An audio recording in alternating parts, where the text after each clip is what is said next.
Madame la ministre, chers collègues, l'ordonnance que vous nous demandez de ratifier par ce projet de loi a pour but de mettre en cohérence différents textes par la loi de modernisation de notre système de santé du 26 janvier 2016.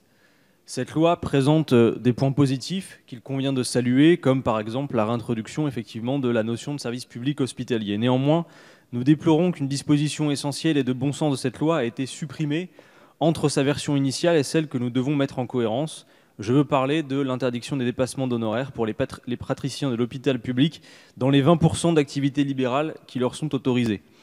C'est en effet l'objet de l'alinéa 16 de l'article 1er de ce projet qui entraîne une dérogation de l'interdiction du dépassement d'honoraires.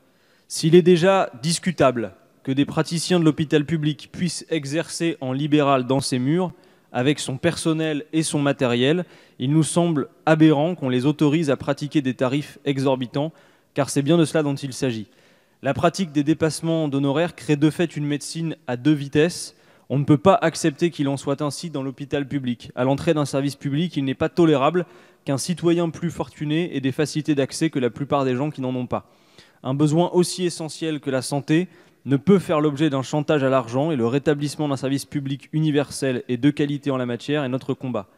En attendant, nous voulons manifester notre désaccord avec le tapis rouge qui est déroulé par cette dérogation à des praticiens adeptes de l'activité libérale qui ne représentent en réalité qu'une minorité de leurs confrères de l'hôpital public.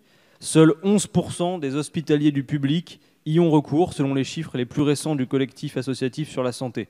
Alors pourquoi cette dérogation, si ce n'est pour cautionner une dérive qui contribue à saper l'égalité d'accès à la santé à une heure où 3 Français sur 10 renoncent aux soins pour des raisons monétaires?